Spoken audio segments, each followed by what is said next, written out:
birthday boy, huwag mo masyado pinapabit sa sarili mo. Bukas birthday mo. Mga pala. Ay, bukas na may birthday mo? Siyempre, Oh, Mel. huwag mo masyado pinapagod yung may sarili mo. Kaya kailangan, Mel, magsalabat ka na.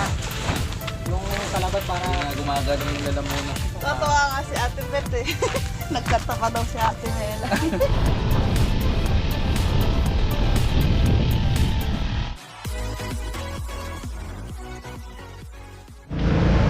baboy.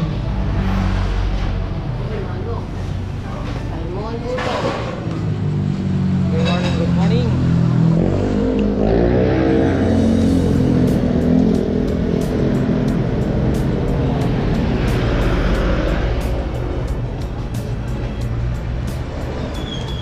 Isa't kalahati.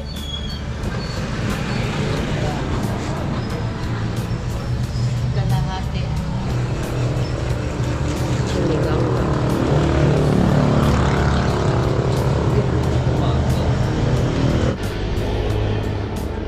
Mga bungang puno. Magkano pa ang palet eh? 80. Bumaba na no. Bumababa na ang talong ang mahal. Okra, ganun pa din. Oo.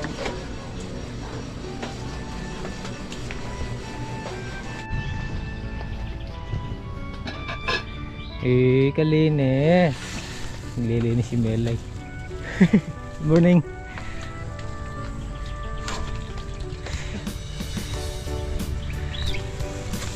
Nililinis si Melay.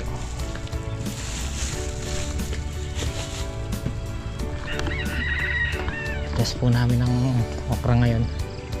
Pang 26. Pitas na yata. 26. Kumpleto Mel yung pipitas Mel? Mel. Kumpleto sila? Kumpleto? Si tatang wala pa. Okay. Ang aming ampalaya bukas pipitasin. Pero wala na tayong halos ganong nakikitang malalaki. Sigundahin na lang yung ano Mel. Sigundahin na lang. Meron siguro mga ilan good. Puntahan nga natin yung okra. Ganyang oras magandang pinapasyalan yung bagong tanim. Yung pasikat yung sunrise. Aray ko. Didilid ngayon. Ayun na si Kalampag. Birthday nga pala bukas ni Kalampag.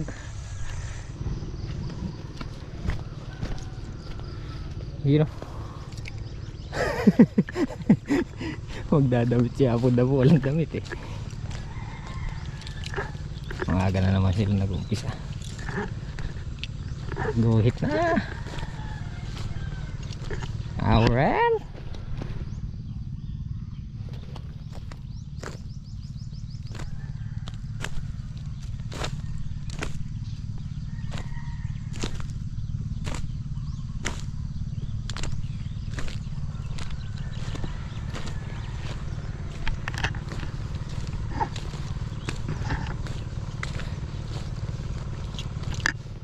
Ang ganda na itubo na eh. Medyo may. Oo. Malulusog ang punla.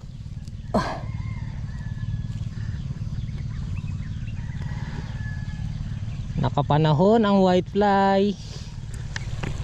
Meron sila. Ay. Ayun o.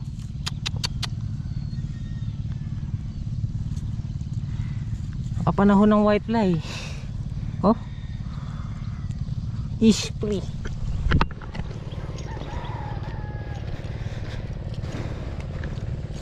Dabo. Yeah. Maaga kayo no. Papa-spray natin to. Kapanahon yung whitefly oh. Whitefly na. Kapal.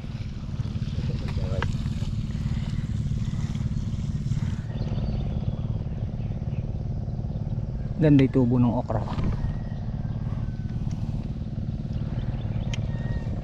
halos parehas, pero mag-uuli pa rin siguro dito. Hindi kagaya nung tanim dito. Maraming nahulip si Kuya Jimmy. So dito siguro halos konti lang. Ngayon baka hindi man maghulip eh. Oh. Halos parehas lang ang tanim eh. Kagandahan lang. Hindi mo kasi maganda sa okra yung sobrang kapal.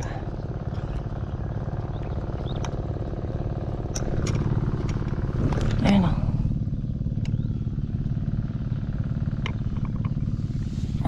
Ting ting.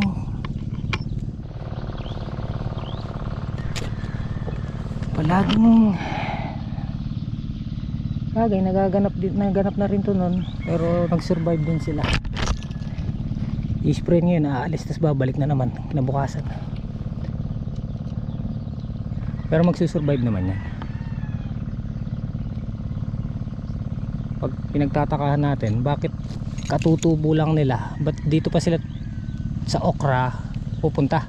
Sa mga okra, pwede naman sa malalaking dahon, ay dahon ng saging, diba? Ay mga dahon ng ayun, yung paper tree ba yan?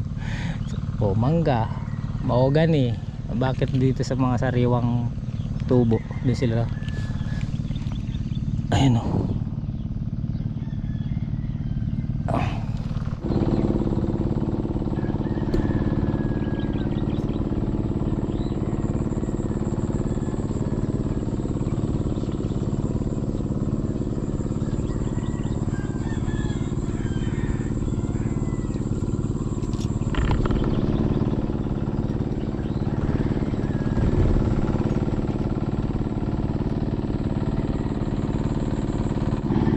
Hindi ko alam kung malinaw sa camera, pero puro bunga.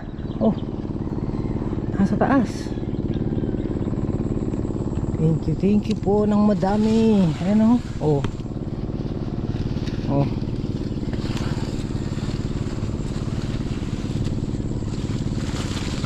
Ay ko. Hindi ko alam kung kuha sa camera, pero daing bunga.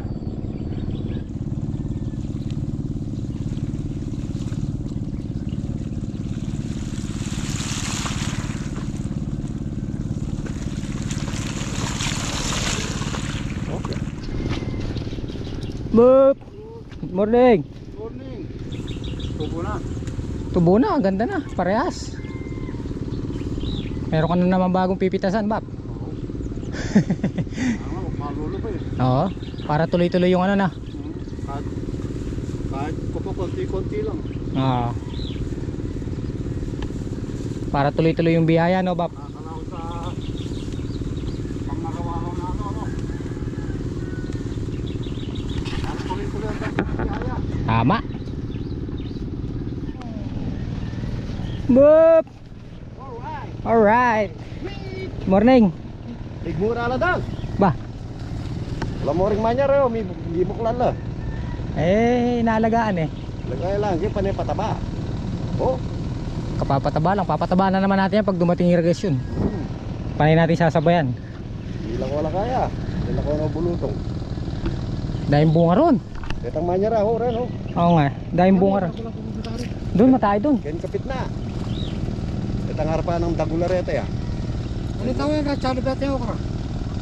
65 lang nakaraan eh. Ano chalo bete na tawag kaya ka rin. Punta ka rin. Depende siguro sa Suron basal na. basal. Mga basalan. Yung sa atin kasi medyo nagkaka dark color na siya. Gawa ng medyo may edad na. At saka yung mga bulaklak nila. Pagka ano nagdadagta. Maliliit na nga lang eh. Yung aming sili ano, lumalabong na ulit. Kasi paubos na yung bunga niyang nilabas. So magsusupling ulit yan ng bago. Kaya lalabong siya. Pag niya lumabong, diretso naman yung bulaklak. Tapos bunga na naman. So i-stop na naman siyang ano nun, lalabong. Yung bunga muna yung pabubulasin. Ay, araw ka. Hindi lang.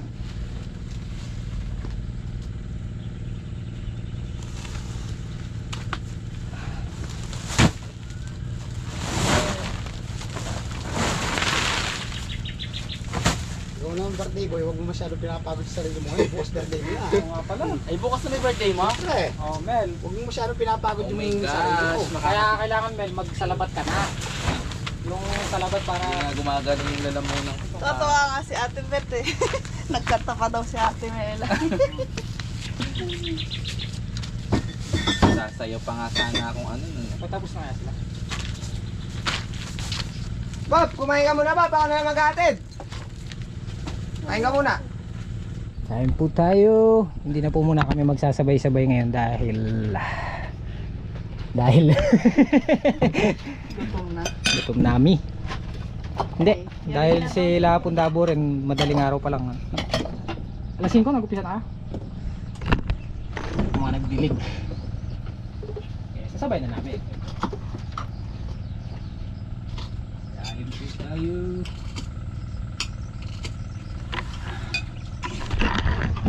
Ay, sige, sige.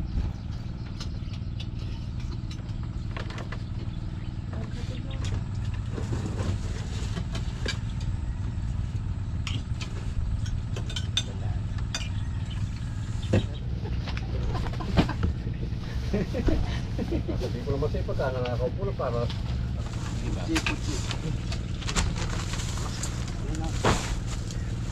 Ay, bukas nga pala mag-uniforme tayo.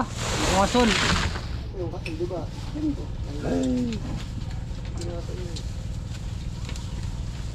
Dali, ako.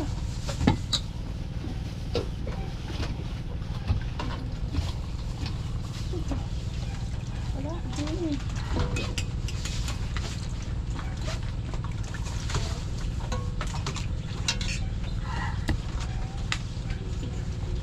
Hyper green.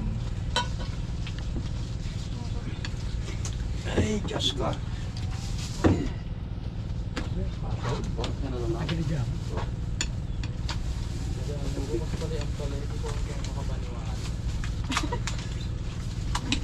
Bakit? Bukas ba talaga? Oo nga. Eh, pang 5 days na bukas yan. Dalawang pitas na yung Lunis din na yan eh. Eh, kailan yung talong? Kain po tayo. Dapat. Bukas la rin din talong kanyan eh. Di takla naman din yun. Di nga palya. Ay, nagsabay yung ampalay at talong na. Kasi matipintas yun eh, matipintas yun. Kaya Kaya yan. naman pala matignan yung ampalaya ay yung talong kung pitasin na. Eh, pang Kasi ba pang kanon? pang ano na yan, Mel? Pati sili, pati ano. Di ba pang dalang kitas na sa ano? Okra.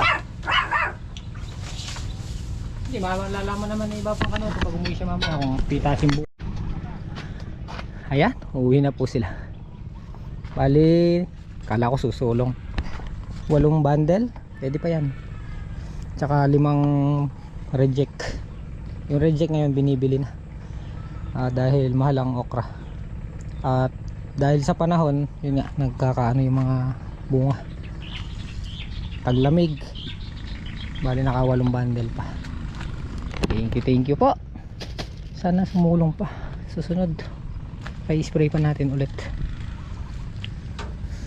Pang 26 na ata nating harvest ngayon. Tapos bukas ampalaya naman.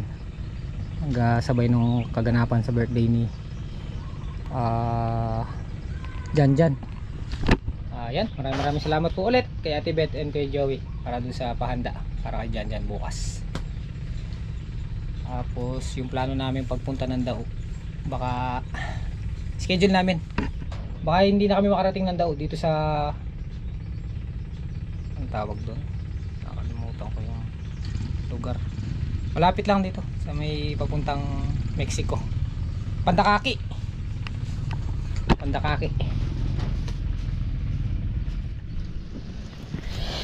Pwede na yung palay, tuyo na, 1 linggong nakabilad. Uwi muna tayo, mag-edit tayo, mag-alas 12. Bali iniwan muna natin si Kalampag na Pundabo. Si Pundabo na lang daw magpapakuno, pupuntahan niya tayo mamaya sa bahay, edit lang tayo. Tapos na rin yung dinidilig na okra.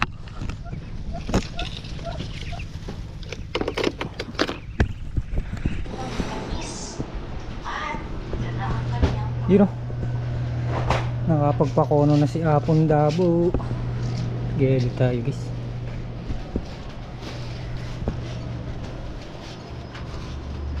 Hindi ko.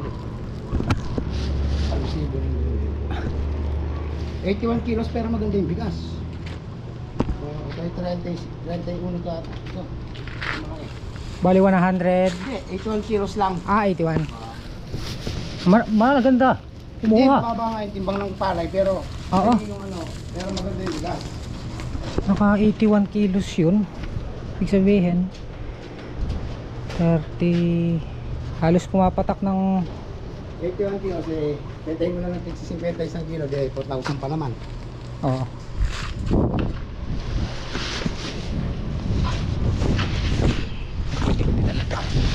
Yeah. Yeah.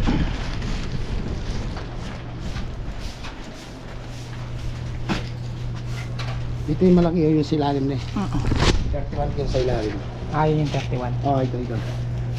Ang gandang kumuha no. Ito yung bigas na ganda. Maputi. Init. Hindi yung sinasabi ko rin. Ah.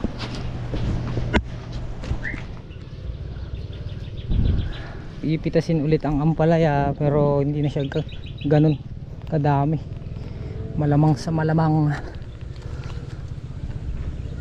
malalaman natin bukas kung makakailan. Tapos si Bapan Jimmy dahil pitas kanina ng okra ay nag-i-spray ulit. Dahil kada pitas pinai-spray natin yung ampalaya. Ay yung ano, okra. Para tuluyan ng umalis yung mga ngusong kabayo.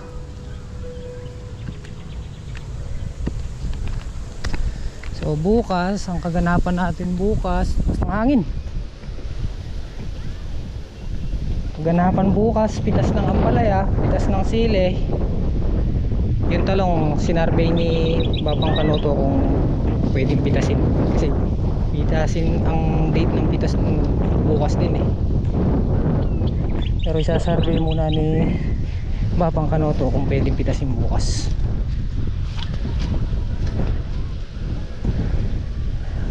Kaya naman siguro 200 sana.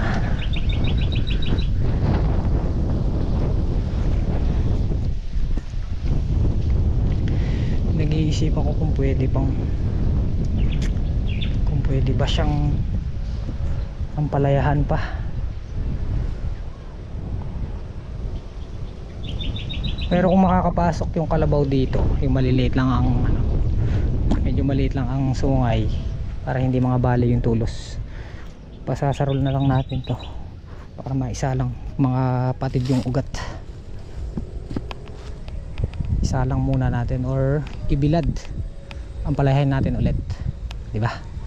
Okay, siguro yun na lang final decision. Pagka natanggal namin yung bagging, sakaling wala na talaga yung palaya, pakakalabaw natin, di ba? Kasi bilad muna natin mga 1 week or 2 weeks pag nag-green day araw para mamatay din yung